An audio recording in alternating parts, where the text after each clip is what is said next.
Cuk memegang sepotong emas dan menempelkan di dahi. Iba-iba, aegan keajaiban terjadi. Sepotong emas itu menghilang ke udara. Uang segera menirunya. Dia berpikir bahwa dia bisa menjadi cantik kalau menempelkan emas di atasnya. Akibatnya, keajaiban tidak muncul. Dia masih jelek. Untuk mengetahui cara menjadi cantik dari Cuk, dia diam-diam mengamati setiap gerakan Cuk. Tuhan tidak mengecewakan orang. Malam itu, Uang menemukan rahasia Cuk. Di bawah sinar bulan, dia melihat Cuk memegang batok kelapa dan melantunkan mantra. Dia langsung menjadi gadis yang cantik. Tapi Puang tidak hati-hati menumpahkan vas di sampingnya. Membuat suara. Dia sangat takut, lalu kabur. Sekali lagi, sembarangan menabrak Prom. Uang berbohong bahwa dia bertemu hantu. Prom percaya dia bilang yang sebenarnya. Dia menoleh. Prom berkata kepada orang-orang di rombongan tari. Masalah Puang bertemu hantu. Cuk lewat dan mendengar semuanya. Dia menduga tadi malam orang yang mengintipnya adalah Puang. Tapi tak disangka, Uang yang tak malu menyelinap ke kamar Cuk, mencuri roh kutukan cahaya bulan. Adegan ini ditemukan pada waktu yang tepat oleh Cuk. Dia marah dan memukul Puang. Lalu, orang yang mengambil air untuk Cuk mandi adalah Prom. Tapi hal aneh terjadi. Hari itu, setelah Prom selesai mandi, dia menemukan Cuk telah menghilang. Prom mencari sepanjang malam dan tidak dapat menemukan siapapun. Keesokan harinya, polisi membantu pencarian di mana-mana. Tidak dapat menemukan apapun juga. Hal yang mencurigakan adalah, Cuk dan Puang menghilang sekaligus di desa kecil ini. Sejak Cuk menghilang, bisnis rombongan tari menurun. Menghadapi risiko ditutup, Bu Fak sangat patah hati. Saat rombongan tari menunjukkan, ada seseorang mengacau. Melihat rombongan tari terus-menerus mengalami nasib buruk, Bibi Fak mengantar semua orang ke kuil untuk berdoa memohon berkah. Tolong berdoa dengan suara keras. Untuk Dewi mendengar permohonan kita. Tepat waktu ini, seorang gadis yang cantik datang ke rombongan tari. Bu Fak sangat senang. Dia percaya bahwa Dewa Bumi memanifestasikan dirinya. Tapi ia tak tahu inilah Puang. Pada malam sebulan yang lalu, Puang menemukan rahasia untuk menjadi cantik. Lalu ia membunuh Cuk. Dia meniru cara Cuk mandi. Memegang batok kelapa yang ajaib. Mandi di bawah sinar bulan. Awan asap hitam datang ke arahnya. Cacing pemecah kepompong yang tak terhitung jumlahnya terbang ke sana. Menempel pada bekas luka di wajah Puang. Segera, Puang berubah menjadi gadis cantik. Hebat sekali. Jelita banget. Ini adalah batok kelapa ajaib. Pada malam bulan purnama, hanya menggunakan batok kelapa itu untuk mandi, akan bisa berubah menjadi gadis yang jelita. Puang membunuh pemilik batok kelapa ajaib dan merampoknya. Dia membacakan mantranya. Hal yang ajaib terjadi.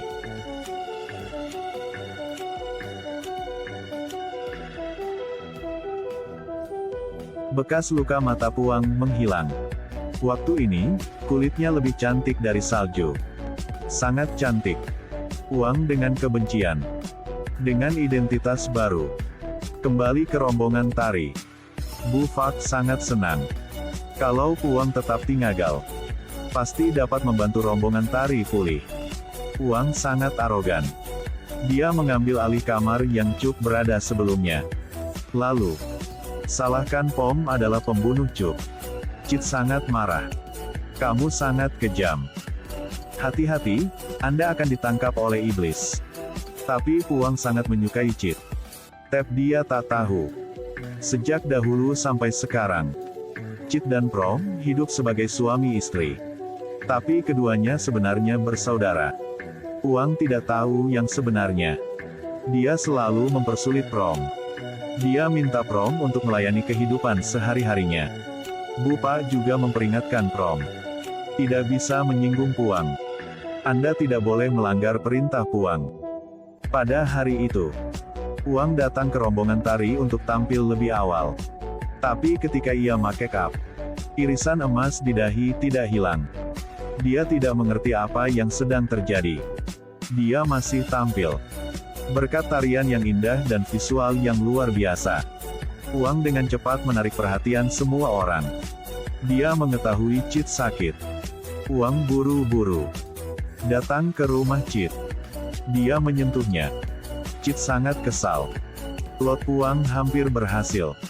Untungnya, Prom muncul tepat waktu dan menghancurkan plot Puang, membuat dia sangat marah. Puang lebih membenci Prom. Dia memukul Prom. Berlututlah. Karena putra Bu Fak, Nuno, juga jatuh cinta dengan keindahan Puang. Dia memeluk Puang dan menciumnya. Tapi ia tidak menyangka akan ditampar oleh Puang. Puang berencana menipu Nuno. Menoleh. Dia bertemu Chit dan berpura-pura menyedihkan. Ia ingin Chit meninggalkan istrinya untuk melarikan diri bersama dengannya. Chit dengan kasar mendorong Puang untuk memenangkan cinta Chit. Puang melakukan sihir cahaya bulan. Dia menjadi semakin cantik. Setelah berdandan, Puang berencana untuk mengelabui Chit ke tempat terpencil, lalu memeluknya erat-erat. Namun, Nuno mengikuti. Puang merasa situasinya tidak baik. Dia bilang Chit melecehkannya. Jadi, Nuno dan Chit memukul-pukul. Tapi tak disangka, Nuno secara tidak sengaja membunuh Chit. Tepat waktu ini, Prom telah menyaksikan semuanya. Adegan mengerikan ini membuat ia panik. Puang takut hal ini akan terungkap. Dia meminta Nuno untuk menangkap Prom.